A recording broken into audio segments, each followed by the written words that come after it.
On peut maintenant ajouter un onduleur et des accumulateurs pour le cas proposé, le système solaire. On propose qu'on utilise un onduleur avec une onde sinusoïdale pure de 5 kW, donc juste assez grande pour fournir la charge de pointe. C'est pas un onduleur chargeur, c'est uniquement un onduleur, donc c'est pas une mesure, c'est pas bidirectionnel. Ça ne peut pas être branché sur un groupe électrogène pour charger la batterie.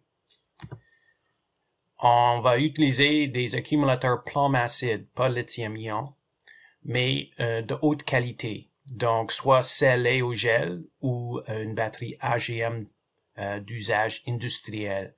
AGM, c'est une tapis de verre absorbant, donc une forme de batterie scellée aussi.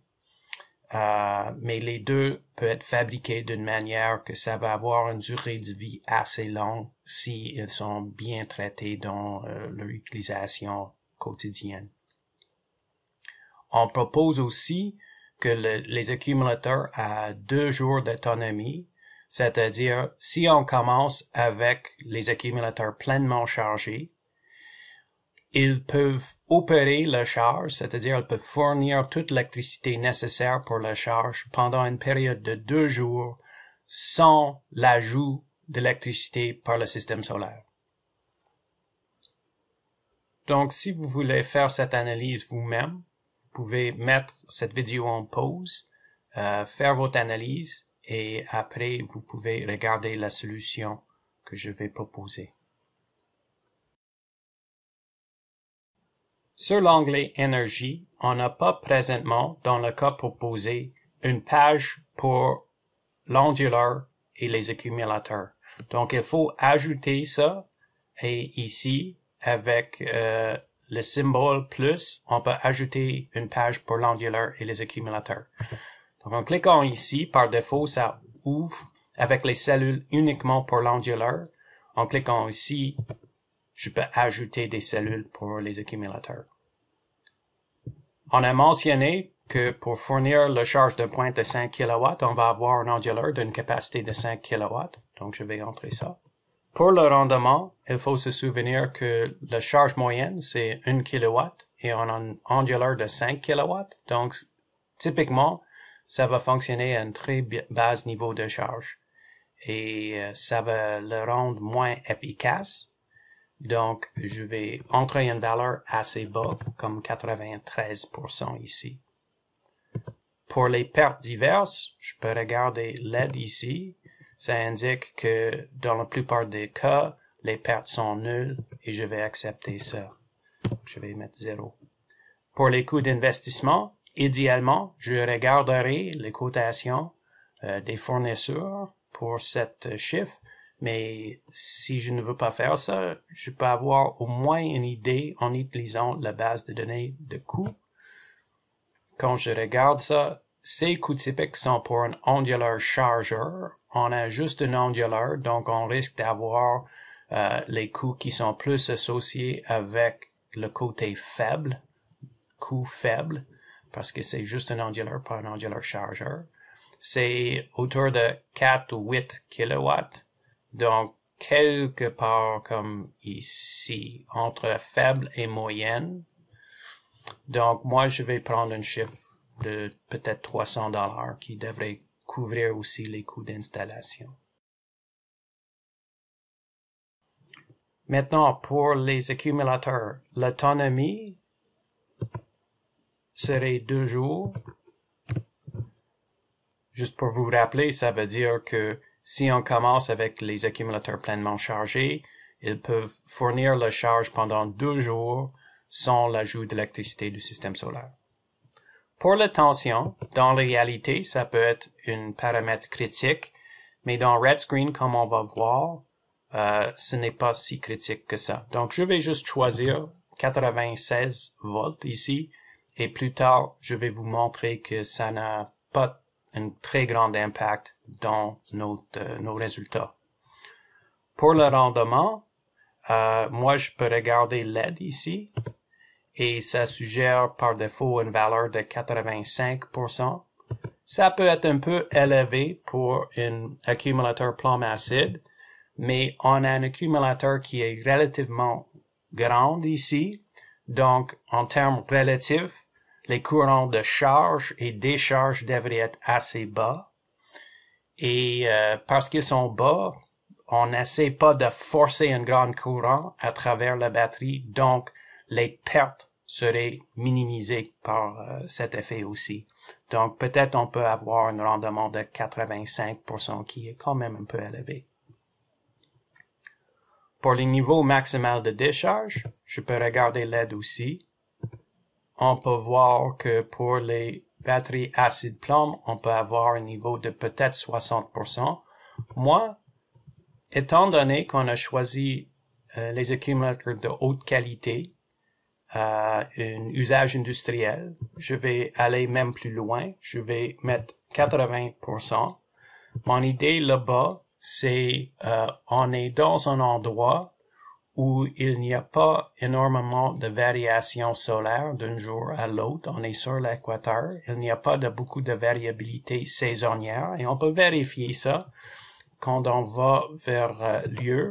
On peut regarder le graphique en bas ici. Donc, on voit dans les barres verticales le rayonnement solaire quotidien sur l'horizontale et la ligne verte indique la température de l'air. On voit que le ressource solaire est assez constant pendant toute l'année.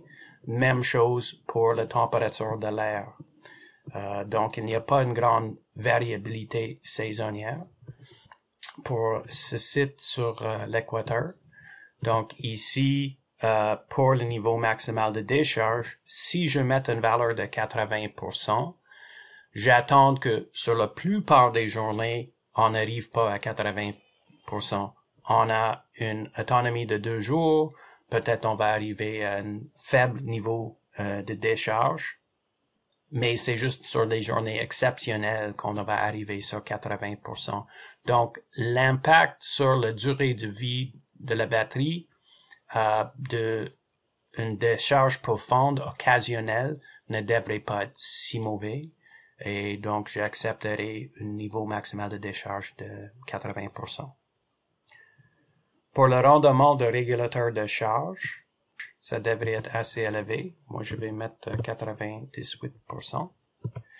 La méthode de contrôle de la température, je n'attends pas qu'ils ont un système de chauffage pour cet accumulateur, ni un système de climatisation. Et comme on a vu tantôt, la température du site varie très peu d'une façon saisonnière. Donc probablement juste en gardant ça à la température moyenne de la journée ou la température moyenne le mois, ça serait une bonne façon de estimer la température de l'accumulateur. Je peux utiliser ambient pour indiquer à RedScreen que ça serait un bon choix. Et RedScreen utilise ça uniquement pour calculer cette réduction moyenne de la capacité due à la température.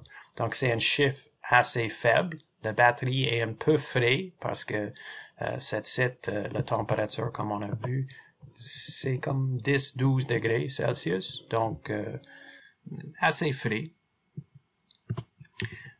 Donc ça cause une petite diminution dans la capacité disponible sur décharge, mais j'accepte le 6% ici, c'est raisonnable. Avec toute cette information, RedScreen peut suggérer une capacité de 751 ampères. Si je sélectionne cette même valeur, je vais saisir 751 ici, ça peut calculer la capacité en kilowattheure selon la tension ici. Et je vais juste vous montrer que si je change la tension à 48 volts ici, donc si j'avais choisi une autre tension là, ici, la suggestion pour la capacité a changé. Donc si je suis la suggestion ici, j'ai à peu près la même capacité en kilowattheure. Donc, la différence causée par un choix différent de la tension ici est minime. Juste pour vous montrer que c'est pas un choix critique en RedScreen. Dans la réalité, c'est un peu différent. Pour les coûts d'investissement, encore, on est bien de regarder le marché local. cherche des cotations, tout ça. Ici, on va juste utiliser la base de données de coûts. Et on voit les coûts typiques pour les petites résidentielles hors réseau, accumulateurs, acide plomb, scellé au gel, AGM d'usage industriel ici, mais d'une capacité plus comme 50 kWh plutôt que 1 à 10 ici. Donc, on voit ici des estimés pour des petits accumulateurs d'usage industriel et des plus grands accumulateurs. Et on voit que probablement, étant donné que les coûts en Équateur peuvent être un petit peu plus bas, on va être dans soit la colonne minimum ou moyenne ici, dépendamment sur notre choix d'accumulateur. Donc, on peut voir que pour l'accumulateur même, on risque de payer peut-être $200 US par kilowattheure de capacité, quelque chose comme ça. Mais en plus de l'accumulateur même, il faut ajouter l'infrastructure connexe, l'ingénierie, l'installation et main-d'œuvre, qui serait probablement moins cher en Équateur aussi, des frais généraux de l'installateur, vente et marketing. Ça dépend qui fait ce système. Mais si c'est un équipement de télécommunication, c'est fort probable que c'est la compagnie même qui fait l'installation. Donc, peut-être je vais laisser tomber ces valeurs ici, qui sont pour l'Amérique du Nord en plus. Probablement, elles seront différentes pour l'Équateur. Et pour les permis d'inspection, probablement moins important pour un système hors réseau, basse tension aussi. Donc, on a $200 pour l'accumulateur même, plus un autre presque $200 pour l'installation et l'infrastructure connexe ici. Moi, je vais prendre une moitié de ça parce que c'est en Équateur. Donc, ici, je vais entrer un chiffre de $300 US par kilowattheure. Si vous n'aimez pas le choix que j'ai fait là, vous avez toujours la possibilité d'entrer le chiffre que vous pensez approprié pour cet endroit et ce type de batterie. Comme ça, on a le prix pour l'installation initiale de l'accumulateur, des accumulateurs, de 22 000 US. Il va falloir remplacer l'accumulateur, mais quand on arrive à ce moment, il faut se souvenir, on n'a pas besoin de remplacer toute l'infrastructure connexe, tous les coûts d'installation pour cette infrastructure. C'est juste l'accumulateur qu'il faut changer. Donc, peut-être là, on peut budgéter $200 américains plutôt que $300 américains par kilowattheure. Dans la prochaine vidéo, on va dimensionner le champ photovoltaïque pour le cas proposé.